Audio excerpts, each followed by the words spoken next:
Domingo, 9 de setembro. O Fantástico está no ar e fala agora sobre as investigações do atentado contra o candidato à presidência Jair Bolsonaro. Quem é o agressor Adélio Bispo de Oliveira? E por que ele fez isso? Quinta-feira, em Juiz de Fora, Bolsonaro começou a caminhada cercado por uma grande multidão, como mostra esse vídeo do celular. Impossível uma proteção efetiva em meio a tanta gente. Às 13h45 da tarde, Adélio Bispo de Oliveira, de 40 anos, apunhalou Bolsonaro. Ele foi preso na hora e confessou o crime. Adélio nasceu em Montes Claros, Minas Gerais. Os pais, que já morreram, trabalhavam na prefeitura como varredores de rua. Ele saiu de casa aos 17 anos para procurar trabalho e manteve, desde então, pouco contato com os 4 irmãos. A família se surpreendeu ao vê-lo na TV. A filha não estava com a televisão ligada, aí eu não estava não. Aí ela, pelo nome, ela foi falar, parece que é Tituca. O apelido dele é Tuca, né? O Fantástico conseguiu fotos do quarto de pensão que Adélio ocupava em Juiz de Fora. No dia do atentado, ele saiu daqui já com a faca enrolada em papel de jornal. Quem tirou a foto foi o militar reformado João Rosa. Você chegou a ver a faca embrulhada, então? Cheguei a ver, quem tá do meu lado, eu bati a foto, olhei, eu vi aquilo ali. O único de blusa, tava de blusa no meio da multidão, blusa preta, entendeu? Todo mundo no calor que tava, como é o cara num tumulto aqui de blusa. Aí chamou atenção, então? Me chamou um pouco a atenção, ainda olhei o bolso dele, ainda vi aquele movimento ali, entendeu? Vi um jornal ali, mas não tava muito bem embrulhado, tava muito bem dissimulado ali. Aí não deu pra identificar a situação. Aqui, Adélio aparece ainda distante do candidato. As imagens seguintes mostram como ele foi se aproximando de Bolsonaro. Agora, Adélio está com os olhos fixos no candidato. Instantes depois, ele atingiu Bolsonaro com a faca, ainda envolta no papel de jornal. Logo depois do ataque, Adélio foi agarrado por pessoas que acompanhavam a caminhada e acabou preso pela polícia. Adélio Bispo de Oliveira prestou 2 depoimentos aqui na Polícia Federal. O primeiro foi no dia do atentado, o outro na sexta-feira, antes de ser transferido para o Presídio Federal de Campo Grande.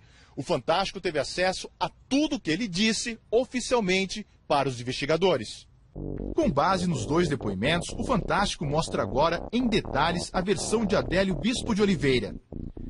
Adélio contou que morou em Montes Claros, Joinville, Florianópolis, Uberaba e, por fim, Juiz de Fora, onde estava havia 2 semanas e meia, na versão dele, procurando trabalho. Esta mulher, que não quis identificar, é a dona de um restaurante em Florianópolis, onde Adélio trabalhou por 2 meses. Eu sempre estava sozinha, nunca tive álcool. Nos depoimentos à Polícia Federal, Adélio contou que teve 2 motivações para o atentado contra Bolsonaro. Uma religiosa e uma política. Segundo ele, Deus teria mandado matar o candidato.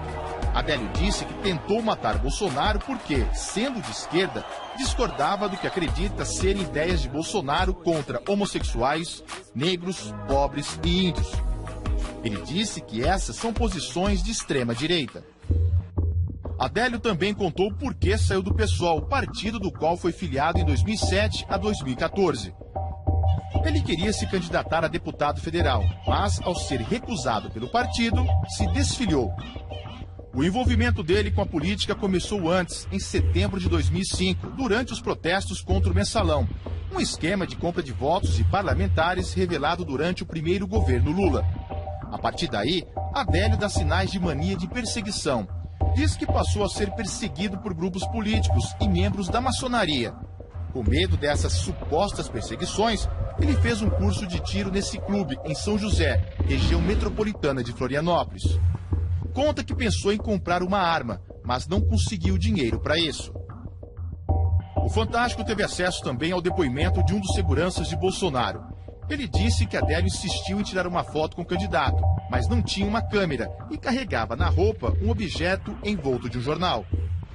Este homem ajudou a socorrer Bolsonaro. Ele estava muito pálido, muito branco e, assim, o tempo inteiro mostrando que estava sentindo muita dor.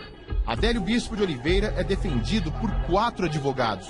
Tem algum partido pagando para vocês defendê-lo? Nenhum partido, de forma alguma. A Polícia Federal chegou a dizer que estaria investigando outras 2 pessoas. No depoimento ele deixa claro que agiu sozinho. Ele sempre deixa claro que agiu sozinho, desde o início.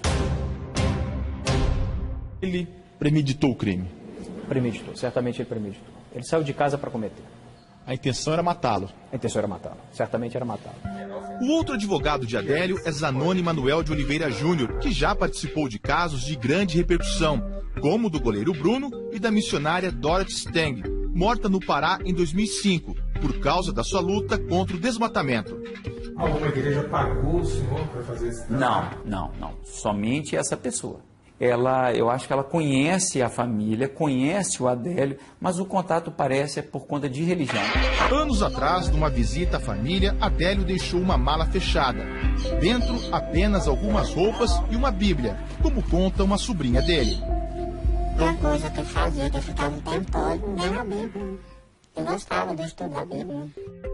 Segundo a família, ele passava muito tempo fechado no quarto, falando sozinho. Esta mulher conheceu Adélio há 24 anos, em Itajaí, em Santa Catarina, quando ele apareceu na casa dela vendendo livros. Ele era um rapaz de presença, um rapaz que a gente até só lembrava de ver o jeito dele, né, bem estudado, né? Sabia como conversar. Ela conta que Adélio sumiu por algum tempo e que quando voltou, dizia que ouvia vozes. Ele falou para mim que ele estava escutando. Fala baixo, só fala bem baixinho, porque eles estão escutando. Eu olhava, quem que está escutando? Eu fui na janela, eu fui na porta. Quem que está escutando? Fala baixo. Nos depoimentos à Polícia Federal, Adélio Bispo de Oliveira disse que acreditava que, depois do atentado, seria fuzilado pela polícia e que não sairia vivo. Era uma missão suicida. Ele tinha certeza que iria lograr o intento dele, tanto quanto também teria sua vida ceifada. Olá, boa noite. Boa noite. O Fantástico apurou que Adélio Bispo de Oliveira frequentou a igreja missionária Resplendor da Glória de Deus, na cidade mineira de Montes Claros. Mas segundo uma pastora da igreja que preferiu não se identificar, há 6 anos ele não aparece por lá. A pastora nega que a igreja tenha contratado advogados para a defesa de Adélio. Ela também disse que a igreja não tem condições financeiras nem motivos para isso. A recuperação do candidato à presidência pelo PSL, Jair Bolsonaro, avança bem, segundo os médicos. Mas, de acordo com o último boletim, Bolsonaro apresenta uma leve anemia. O candidato Jair Bolsonaro, do PSL, continua internado na UTI do Hospital Albert Einstein. Segundo o boletim médico divulgado hoje, ele está estável e apresenta nítida melhora clínica e laboratorial, sem nenhuma evidência de infecção. O boletim informou ainda que o quadro abdominal apresentou melhora nas últimas 24 horas e que tem aumentado o tempo de permanência fora da cama e de caminhada. O filho de Bolsonaro, Eduardo, disse que, apesar da melhora, o pai ainda está muito debilitado. Os médicos falam que a recuperação dele está sendo boa, mas ele ainda está numa UTI, está um pouco amênico, está fraco, não dá 100%, né? Mas está melhorando bem. No fim da tarde, um segundo boletim informou que a paralisia intestinal decorrente do grande trauma mostra sinais de regressão. Os médicos acreditam que é possível que nos próximos dias a função intestinal se normalize e o paciente passe a ingerir alimentos por via oral. O boletim diz ainda que Bolsonaro apresenta uma leve anemia em decorrência do sangramento causado pela facada. Os investigadores da Polícia Federal querem descobrir como o agressor Adélio Bispo se manteve financeiramente em Juiz de Fora durante 15 dias, já que o último emprego dele foi em maio, e como alguém que ganhava um salário mínimo conseguia manter 4 celulares e um notebook. Esses equipamentos já estão sendo analisados. Os peritos querem saber com quem Adélio se comunicou antes do ataque a Jair Bolsonaro.